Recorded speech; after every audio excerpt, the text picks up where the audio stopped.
आता आणखीन एक दिग्गज कलाकार, त्यांना मी इथे आमंत्रित करणार आहे. व्यंगचित्रकार, हास्यचित्रकार म्हणून आपण सगळेच जण त्यांना ओळखतो.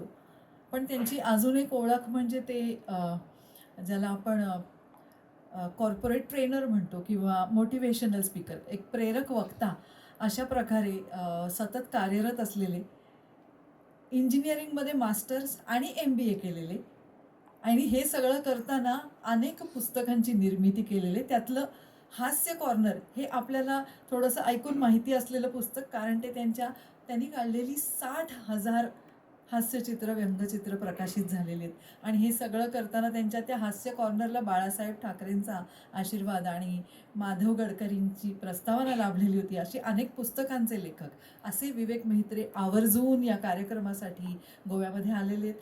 आणि मुळगावकरांच्या चित्रांच्या प्रदर्शनाची मांडणी करण्याचं जे काम होतं ते त्यांनी समन्वयक म्हणून आपल्या हाती घेतलं. तर मी विवेक मेहत्रेंना आता आमंत्रित करते की त्यांनी इथे आपलं मनोगत व्यक्त करावं. जे आमचं दैवत आहे अशा रघुवीरजी मुळगावकरांना मी प्रथम विनम्र अभिवादन करतो. व्यासपीठावरती विविध क्षेत्रातले मान्यवर मंडळी बसले, त्यांना माझा प्रणाम. आणि तुमच्यासारखे रसिक आज इथे आहेत, त्याचा प्रचंड आनंद होतो. काय योगायोग आहे बघा की गोव्यातील कलाकार, त्यांचं चरित्र इतके वर्ष झालं नाही, ती नेमकं होतंय ते एका गोमंतकीय माणसाच्या हस्ते, आणि त्याचं प्रकाशन सुद्धा मुंबईत न होता गोव्यामध्ये होतंय. खूप म्हणजे हा योग अगदी वेगळा आहे. पण त्याहीपेक्षा एक वेगळा योग मला जो दिसतोय तो सांगतो की या कला अकादमीत मी पूर्वी आलो होतो. हा जो हॉल आहे, हे जे सभागृह आहे, ह्याचं नाव कृष्ण कक्ष. आपण पाहताय की संपूर्ण, ज्याला आपण इंग्रजीत ब्लॅक बॉक्स म्हणून या हॉलचं नाव आहे, अशा एका ब्लॅक बॉक्समध्ये आज सप्तरंगांची उधळण केलेल्या माणसाचं चरित्र प्रकाशित होत आहे. यापेक्षा वेगळा योग काय असणार? रंग सम्राट असं ज्यांना आचार्य अत्रेंनी म्हटलं, अत्रे आज असते ना तर ते म्हणायचे 10,000 वर्षात असा चित्रकार होणार नाही. मला एक आणखीन आठवण येते.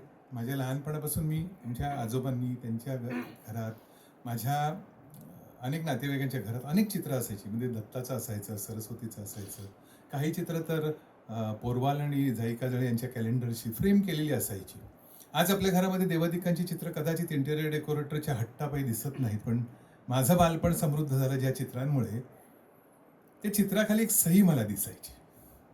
माझ्या मनात असं कुतूहल यायचं की ही सही ते इंग्रजीत का करायचे. या प्रश्नाचं मला उत्तर कधी सापडलं नव्हतं, आणि ते सापडलं मला. माझं भाग्य असं थोर की मी खूप वयाच्या म्हणजे शालेय जीवनात चित्र काढायला लागलो, आणि अचानक एक दिवशी एका कार्यक्रमात बाळासाहेब ठाकरे भेटले. आणि ते कोणी आयोजक होते, त्यांनी माझा परिचय करून दिला. तर ते बाळासाहेब ठाकरे रागवले. ते मला म्हणाले, तू थट्टा करतो काय? मी म्हटलं काय झालं? तर म्हणजे तू विवेक मेहत्रे, शक्यच नाही. म्हटलं का हो? तर म्हणे नाही, ते माधव गडकरी, जे गोव्याचे माधव गडकरी, गोमंतकाचे नारायण आठवले यांचं त्या काळामध्ये मी व्यंगचित्र रेखाटायचो, आणि ती बाळासाहेब ठाकरे बघायचे. आणि बाळासाहेब ठाकरे माझ्या वयात आयुष्यात आले तर मी फक्त 20 वर्षाचा होतो. तर ते मला म्हणाले की माझा असा समज होता की विवेक मित्र कोणतरी 45-50 असेल, तू उद्या ये मला घरी भेटायला ये. तर मी घरी भेटायला गेलो. 2-3 भेटीनंतर मी त्यांना असं सहज म्हटलं की बाळासाहेब, तुम्ही किती व्यंगचित्रकारांना भेटलाय? तर त्यांनी 2-3 नावं सांगितली. मला आश्चर्याचा धक्का बसला. एक नाव जे त्यांनी सांगितलं ते होतं रघुवीर मुळगावकर. बघा, आता इथे सगळ्या वक्त्यांनी त्यांच्या चित्रांबद्दल बोललेत, पण तुम्हाला कदाचित माहिती असेल नसेल, पण प्रभूंनी ते काम केले. आज जे चरित्र प्रकाशित होत आहे ना, मुळगावकर हे व्यंगचित्र सुद्धा मुंबईत येऊन काढत होते, हे फार कमी लोकांना ठाऊक आहे. दलालात सुद्धा व्यंगचित्र काही काळ काढत होते. मी कुठे प्रतिभाशाली उंचल्यावरती राज्य करणारे रघुवीर मुळगावकर, आणि त्याच वेळेला राज्यकर्त्यांना हादरून टाकणारी काही व्यंगचित्र त्यांनी काढली. तर मी बाळासाहेबांना म्हटलं की बाळासाहेब, समजा आणखीन काही व्यंगचित्रकार कधीतरी एकमेकांच्या समोर आले तर एकमेकाला ओळखणार नाही. नावाने आम्ही एकमेकांना ओळखत असतो, हरिश्चंद्र लचके, ज्ञानेश सोनार, प्रभाकर ठोकळ. ते म्हणले, तुला काय म्हणायचं? तर म्हटलं, सगळ्या व्यंगचित्रकारांना आपण एकत्र आणूया. मुळात व्यंगचित्रकारी जमात खूप, आम्ही अल्पसंख्याकच आहोत. 113 कोटीच्या देशात, आज तर 135 कोटीच्या देशात 113 सुद्धा व्यंगचित्रकार नाही आहेत व्यावसायिक. खरे आम्ही अल्पसंख्यक, पण आमचे नाही कुणी लाड केले. तर बाळासाहेब म्हटलं आपण एकत्र आणूया. तर आम्ही एकत्र आलो. खूप प्रयत्न करावे लागले, कारण त्या काही मोबाईल नव्हते, लोकांच्याकडे फोन नव्हते. वेगवेगळ्या संपादकांना भेटून मी 3 महिन्यात काही कार्टुनिस्टचे पत्ते जमा केले, पोस्टकार्ड लिहिली आणि सगळ्यांना बाळासाहेबांनी एकत्र मुंबईत सेनाभवनात बोलवलं. पण इथे थांबायचं नव्हतं. मग आम्ही एक संघटना स्थापन करायचं ठरवलं, मी आणि बाळासाहेब. आम्ही एक संघटना स्थापन केली व्यंगचित्रकारांची.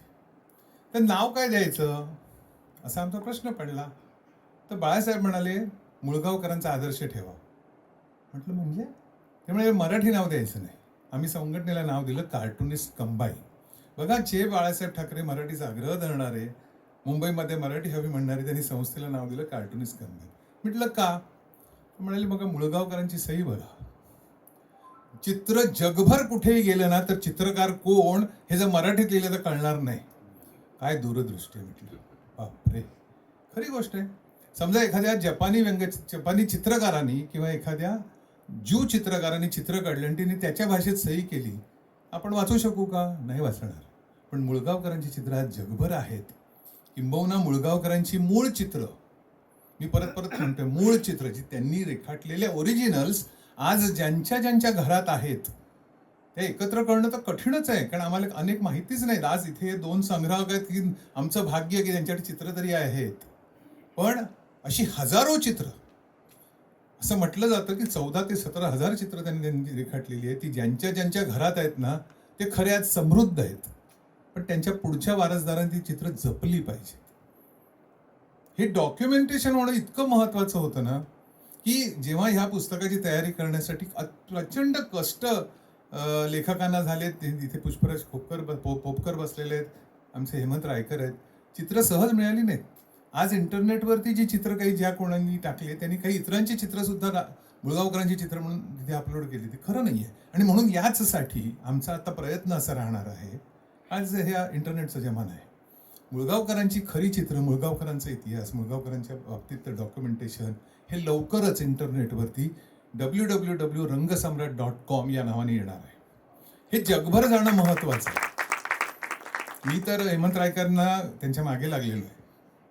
एक प्रकाशक म्हणून मी 150हून अधिक पुस्तकं किंडल रूपात प्रकाशित केली. त्यांना मी म्हटलं की हे पुस्तक लवकरात लवकर किंडल रूपात जाणं गरजेचं आहे.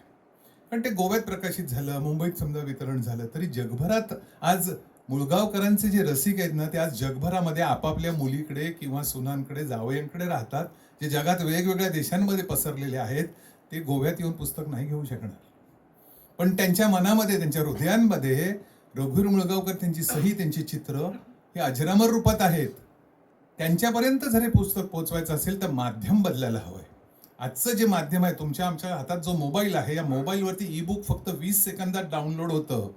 म्हणून हे पुस्तक लवकरात लवकर हेमंतना मी विनंती करतो की त्यांनी ते किंडल करावं, म्हणजे ई-बुक करावं. ई-बुक पूर्वी किंडलवर ब्लॅक अँड व्हाईट दिसायचं, आज किंडलवर ते रंगीत स्वरूपात दिसतात. ते व्हायला पाहिजे आणि ह्या पुस्तकाचं इंग्रजी भाषांतर होणं गरजेचं आहे. जे काम परेशनी केलेलं आहे, परेशजींनी, हे फक्त मराठी माणसांपर्यंत नाही, हे जगभर पोचायला पाहिजे. कारण ज्या काळामध्ये मुळगावकर चित्र काढत होते त्या काळामध्ये दाक्षिणेकडे शिवकाशीला अत्यंत भडक स्वरूपाची चित्र काढली जात होती, जी तुम्ही फटाक्यांच्या बटबटीत, ज्याच्यात बटबटीत शब्द बरोबर त्यांनी वापरला, बटबटीत स्वरूपाची होती. अगदी देवदेवतांची चित्र सुद्धा अत्यंत बटबटीत होती. उत्तरेकडे जी चित्र होती, अनेक चांगली चित्रकार तिथे आहेत. परंतु तरी सुद्धा मी सांगतो की मुळगावकरांच्या चित्रामध्ये जी मोहकता आहे, जे मार्दव आहे, त्यात कुठेही भडकपणा नाही. तुम्ही जर आत्ता हे कार्यक्रम संपल्यानंतर प्रदर्शन बघायला जेव्हा जाल, तिथे भवानी मातेकडनं शिवाजी महाराज भवानी तलवार घेतात असं एक ब्लॅक अँड व्हाईट चित्र आहे. त्या चित्रातले मुळगावकरांनी रेखाटलेले शिवाजीचे डोळे आहेत ना, फक्त तेवढे पुन्हा एकदा जाऊन बघा आणि चित्रकार किती श्रेष्ठ असतो. एखादा फोटोग्राफर टिपू शकणार नाही असं कल्पनेतनं केलेलं त्यांनी चित्रण त्या एका चित्रात आहे आणि ते ब्लॅक अँड व्हाईट आहे. मुद्दाम जाऊन बघा. आज आर्टिफिशियल इंटेलिजन्सचा संपूर्ण जग आहे आणि कलर सेपरेशनच्या बाबतीत आपण आता गेल्या 15 वर्षामध्ये प्रचंड समृद्ध झालेलो आहोत. म्हणजे प्रत्येक, इथे आज चित्रकला महाविद्यालयाची मंडळी बसलेली आहेत, प्राध्यापक आहेत इथे बसलेले, गोवेकर सर आहे, आमचे वेंगुर्लेकर सर आहे, अनेक जण आहेत. कलर सेपरेशनमध्ये कॉम्प्युटरायझेशन आल्यामुळे, म्हणजे संगणकीकरण आल्यामुळे प्रत्येक चित्राच्या प्रत्येक पिक्सलच्या, आम्ही चित्राच्या भाषेत पिक्सल म्हणतो, त्या पिक्सलच्या प्रत्येक शेडला एक एक नाव आहे. प्रत्येक पिक्सल म्हणजे एका, आपल्याला आपण म्हणतो हिरवा, आपण काय म्हणतो, चटणी हिरवा, पेरूसारखा हिरवा, पोपटासारखा हिरवा, हे आपली नावं आहेत. प्रत्येक पिक्सलच्या प्रत्येक शेडला एक एक नाव आहे इंग्रजीमध्ये, आणि इतक्या सगळ्या शेड्स एका चित्रामध्ये येत नाहीत. हे जगातल्या चित्रकला क्षेत्रातल्या मान्यवरांनी सांगितलेलं आहे. त्यांनी फक्त मुळगावकरांचं चित्र समोर ठेवावं. ते चित्र जर स्कॅन करून आर्टिफिशियल इंटेलिजन्सला सांगितलं तर प्रत्येक शेड एकाच चित्रात आणणं हे अशक्य काम त्यांनी 80 वर्षापूर्वी केलं, आणि एका भारतीय माणसाने हे केलेलं आहे. आम्ही जेव्हा ह्या चित्रांचं, आमच्याकडे मूळ चित्रच नव्हती, जी काही थोडीफार मिळाली किंवा इतरत्र गोळा केली, किंवा कोणाच्याकडे मुखपृष्ठाची मासिकाची कव्हर्स होती, काही जुने कॅलेंडर्स होते, रायकरांनी चित्र गोळा केली, ही जेव्हा आम्ही एकत्र करून प्रदर्शनासाठी कॅनव्हासवर प्रिंट मारायचं ठरवलं, परमेश्वराने काम माझ्या हातून करून घेतलं. मी अतिशय भाग्यवान आहे यावरती की संधी मला मिळाली. तर ती जेव्हा मी तिथे दिली ना, तर त्यांनी तिथे तरुण मुलं, त्यांना काहीच माहित नाही ना, मुळगावकर माहीत नाहीत, त्यांनी मला सांगितलं ही AI करून घेतलेली चित्र आहेत का? म्हणजे मानव हे चित्र काढू शकतो यावर आजच्या तरुण पिढीचा विश्वास नाही. प्रॉम्प्ट देऊन तुम्ही हे केलेलं आहे का? ही सरस्वती प्रॉम्प्ट देऊन केली आहे का? ही गणपतीचं चित्र आहे, श्रीरामांचं चित्र हे मानवाने काढलं, यावर त्यांचा विश्वासच नाही. कोण सांगताय की जे आज या क्षेत्रात तज्ज्ञ आणि कॉम्प्युटराइज आहेत आणि संगणकाच्या मदतीने कॅनव्हासवर रिप्रिंट मारू शकतात, की पुढे काळाच्या पुढे असलेला माणूस या भूमीवर होता, त्याचं व्हायला पाहिजे ते चीज खरंच झालं नाही, विस्मृतीच्या पडद्याआड ते गेले. परंतु सुदैवाने आज परेशजींनी, हेमंतजींनी जे काही ठरवलं, त्या दोघांचं हे ध्येय स्वप्न या गोव्याच्याच भूमीत पूर्ण झालं. आणि या सगळ्या हा जो ठेवा आहे, हे पुस्तक अतिशय दुर्मिळ आहे. म्हणजे नुसतं पुस्तक नाही, त्या पुस्तकात ही तुम्ही जर पुस्तक घेऊन जात असाल ना, तर मुळगावकरांबद्दल तर खूप काही वाचण्यासारखं आहे, जे मलाही माहिती नव्हतं. परेशजींनी हे सगळं गोळा करण्यासाठी काय कष्ट घेतलेत ना, त्यांनी अशी अनेकांची चित्र, मी परवाचे त्यांच्या प्रकाशन समारंभाला उपस्थित होतो. ही सगळी मेहनत या पुस्तकात आहे ना, ही पुढच्या पिढीपर्यंत जाणं गरजेचं आहे. आज दुर्दैवाने आपल्या सगळ्या तरुण पिढीच्या हातामध्ये एक extended a part of your body mobile जो चिकटलेला आहे, ते हे पुस्तक मराठीतलं वाचलं जाणार नाही त्यांच्याकडनं. म्हणून हे पुस्तक इंग्रजी व्हायला पाहिजे.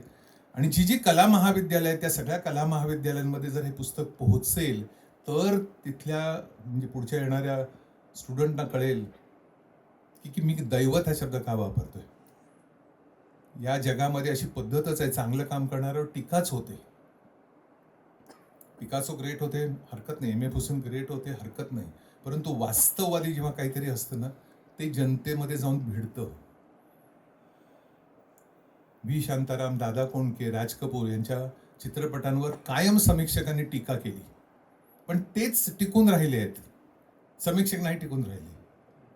आज गाण्याच्या भेंड्यांमध्ये जुनीच गाणी वापरली जातात तरुण पिढीकडनं. अगदी असंच चित्रकारांच्या बाबतीत आहे. मुळगावकरांच्या चित्रांवर जरी टीका झाली असली तरी आजच्या महाविद्यालयात शिकणाऱ्या आणि उत्तम चित्रकला असलेल्या तरुण चित्रकारांना जर मी सांगितलं की मुळगावकरांच्या चित्रातला कोणताही एक तुला हवा तो 1.5 इंच बाय 1.5 इंचाचा चौरस तू निवड आणि तो जसा तसा रेखाटून दाखव, कॉम्प्युटरची मदत न घेता, फोटोशॉप सॉफ्टवेअर न वापरता, ॲडोब इलस्ट्रेटर न वापरता करू शकत नाही. अगदी गोल्ड मेडल मिळालेले चित्रकार सुद्धा आज असं काम करू शकत नाहीत, जे कोणतेही प्रशिक्षण नसताना, कोणतीही आर्थिक मदत नसताना, कोणतीही तांत्रिक बाब मदत नसताना मुळगावकरांनी केलं. ही केवढी, एक चित्रकार म्हणून मी सांगतो की किती प्रचंड कष्टाची गोष्ट होती. आज कॉम्प्युटरला नुसतं लाईन ड्रॉइंग दिलं ना, तर त्यातनं चित्र तयार मिळतं 20 सेकंदामध्ये. ही मंडळी दिवस म्हणजे सकाळी उठायचं, चित्र काढायला बसायचं, दुपारी जेवायचं, तिथेच घरात जेवलं की विश्रांती नाही, चित्र काढायचं, संध्याकाळ पण चित्र पूर्ण. हे जे काही त्या काळातलं केलं होतं ना, तप होतं. आजूबाजूला मुंबईसारख्या ठिकाणी इतकी प्रलोभनं असताना, इतकं मोहमयी वातावरण असताना, एखाद्या ऋषीसारखं हे काम करणं हे फक्त मुळगावकरांना जमलं, दलालांना जमलं, SM पंडितांना जमलं. कारण ही माणसं वेगळीच होती, वेगळं रसायन होतं. आणि अशांची स्मृती या पुस्तकाच्या रूपाने आज इथे आपण सोबत घेऊन जाणार आहात.